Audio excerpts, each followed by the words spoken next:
Well, welcome back to Piddle in the Marsh, and I wasn't really expecting to be doing anything today, but I've just been banished from the lounge because my wife wants to watch two morons called on deck with a load of celebrity has-beens in the jungle in Australia getting stupid.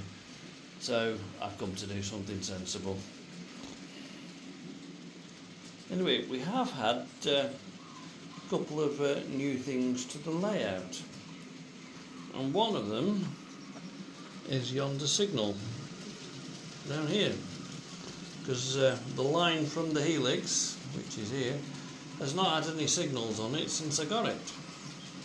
And so there's one there, and then we have a home signal, just twist it round, which is over there if the light doesn't get in the way for the yard. It does, which are P&D Marsh ones, and I went looking at them on that well-known sales site of stolen goods, possibly, allegedly, perhaps I should say, and I got offers come straight through offering me silly amounts off, so I thought, why not, we'll have them.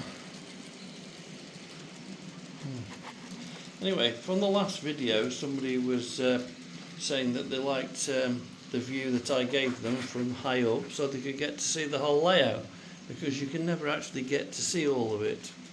So I'll just give you a quick view of all of it so you can see where the trains go, or I'll try to.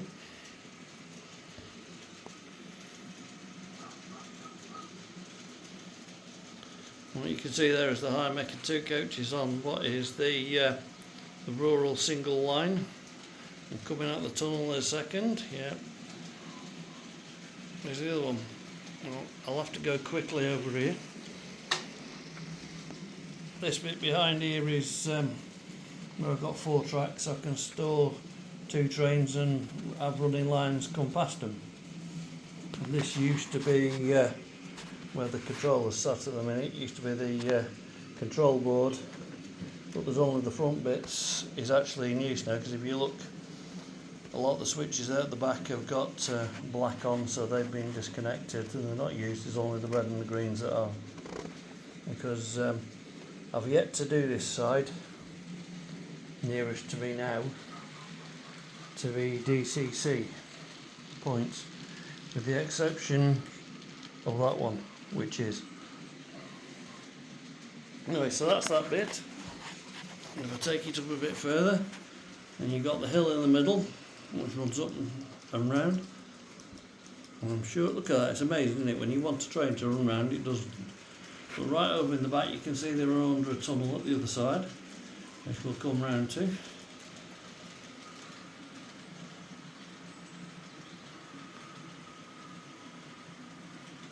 Lappingwell station,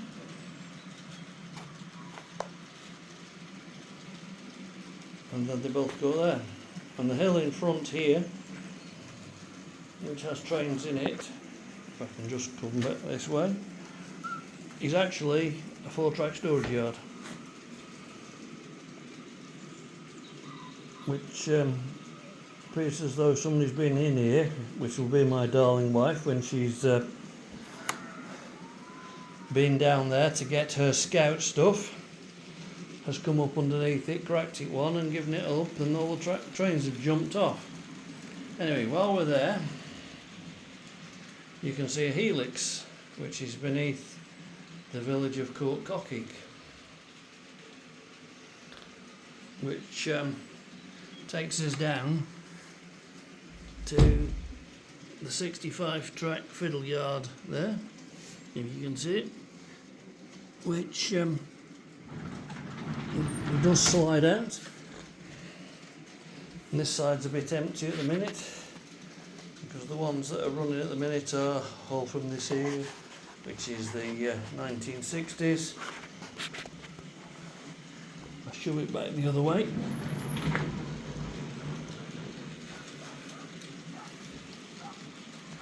So we'll go round the layout to this side, so you can see what's going on. Oops.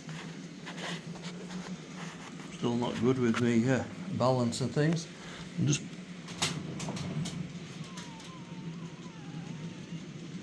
pull that out. And as you can see, there's the other part of the fiddle yard. These two are the power cables in, one for the track, one for the point system. And those cables are ones that I made up myself. One's got, I think it's 48 wires in, the longest one, which I made up and soldiered all the wires in myself. And the other one's only got a little one, so I've got 15 in it.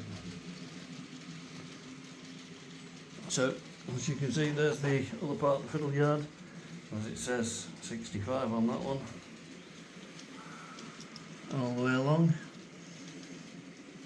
Now each of the tracks has got a switch on it to isolate it, so that whenever I want to run one, I don't have all 65 tracks live. I've just got the ones I want, otherwise it'd just trip out, it'd be just a waste of time. There's the tunnels. The one on the left is part of the rural line that runs around the middle. The second one is the link from this side through the tunnel and onto the inner main line, just up the other side. If you can see it, just up there. And then the two on the right here are the two main lines.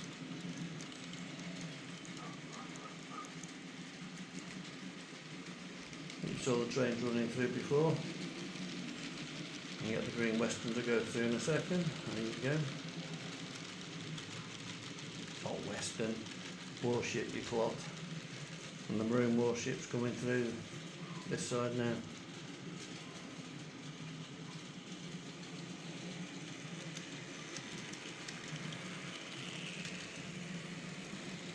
So we'll just move along so you can get the other side of the layout. I'll just push the fiddle yard back in before I knock something else. And there's the other side of the branch line where it runs into the tunnel, which is Percy's Passage. We'll leave that alone.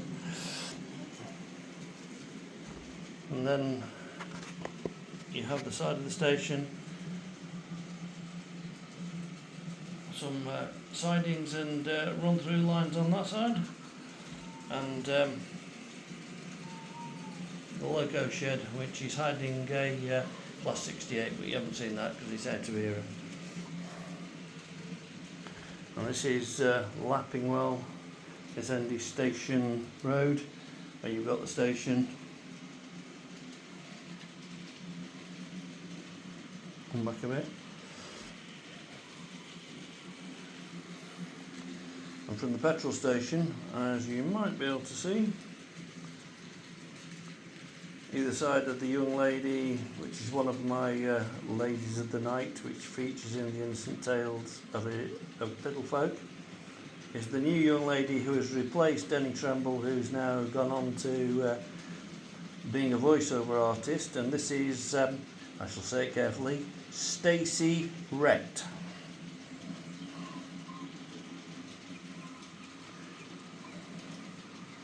Well, here we have Jack in a Box and Jack in a Sidings, as you can see, and the tunnel that goes off down the helix, which is here and down, and here's the other side of Court Cocking, which I still haven't finished off. I've got things to do. This side needs done. It needs some pieces of wood on here to tidy it all up. We'll get there and paint and grey. It's just a case of doing it. Like everything when you're playing, you don't want to do. So there is the layout, and that's the shot that I did last time that shows it from the air.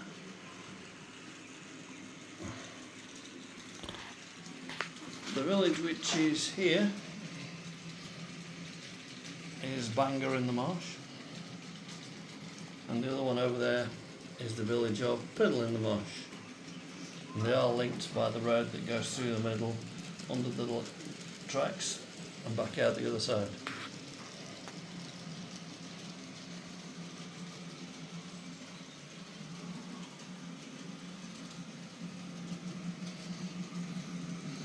Now I didn't point it out, but I perhaps should, because it gets some people excited.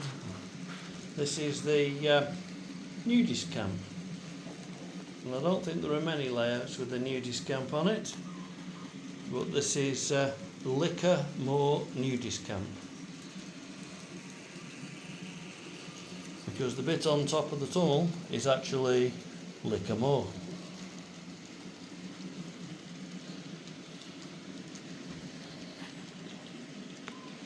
And then we have my farm, where my friend from Lowestoft, one Sean Tarrant, is immortalised by being Scumbag the Pig. But we'll say no more about that. He knows who he is.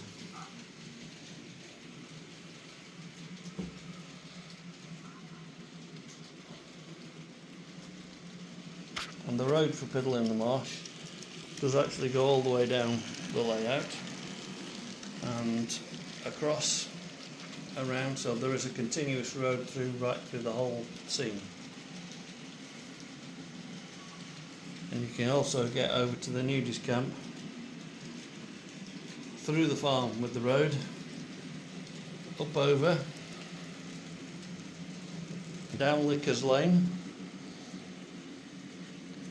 and into that way.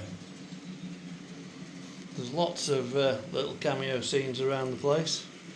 I don't know whether you spotted them, but there are actually climbers on there if you look carefully.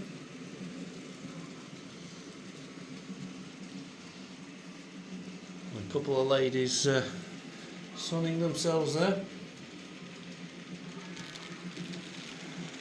There's a couple of people there. A couple of horses there with riders on.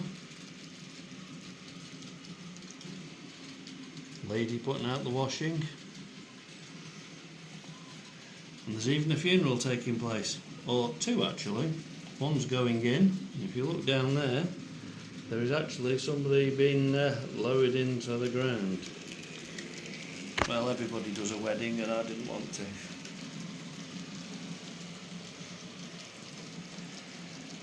Perhaps I shouldn't show you this, but never mind. And at the back of the cottage here, somebody's having a bit of fun. But you didn't see that, did you?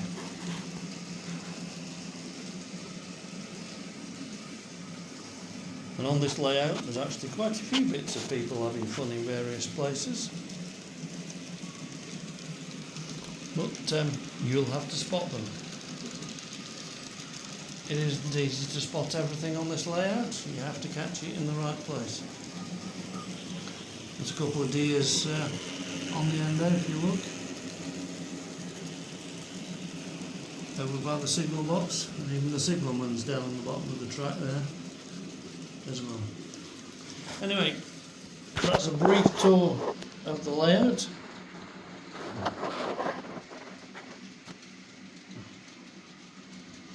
With a few trains running. I forget the name of the person who asked me to show a bit more of the layout and where everything goes. I should say that although the road here just runs off and goes off, it is meant to be an extension of the one that goes down there, in my imagination of course. And then we have the mine which you saw as well, and one of Dapple's famously fatal motored Hymex got put as a stationary object now because it's just added that one. So bogies, everything have all worn out and failed. It's been run to death, but that's hardly a surprise. I do like them.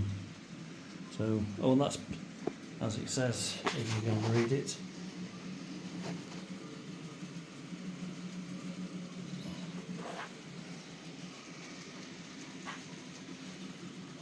There you go. Oh, there's a scout camp on the top here. which is Camp Chase the Beaver.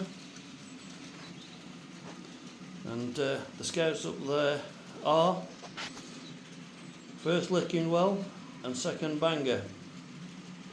And the scoutmaster's up the top there having a you-know-what behind the bush, and that's majorly hung. And the other scout leader, Betty Humper, is somewhere about as well.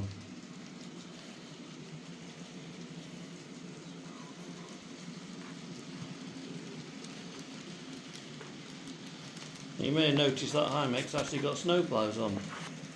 Now, there were very few that actually had them fitted, but the odd one or two did, especially those that ran into Wales and ran up the old line from Carmarthen that went up towards Aberystwyth.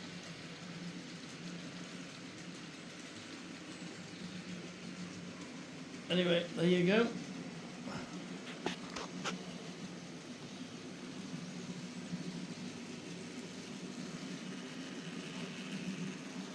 So,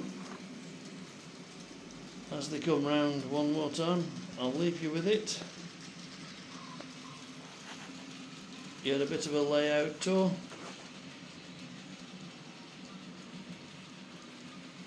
A bit of something new.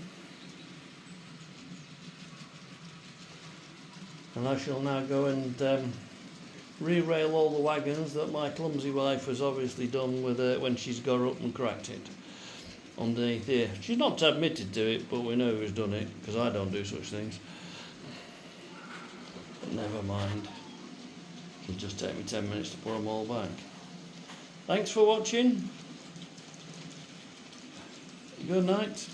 I'll see you again sometime, which will probably be for the Christmas Innocent Tales of Piddle Folk,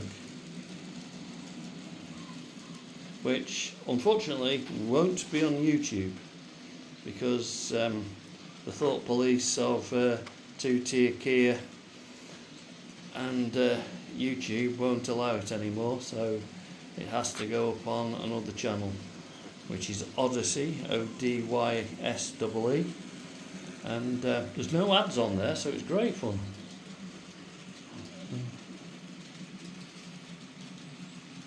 Much better than on you.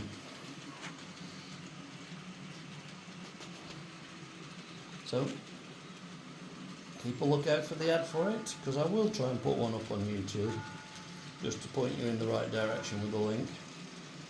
So, catch you later. Bye.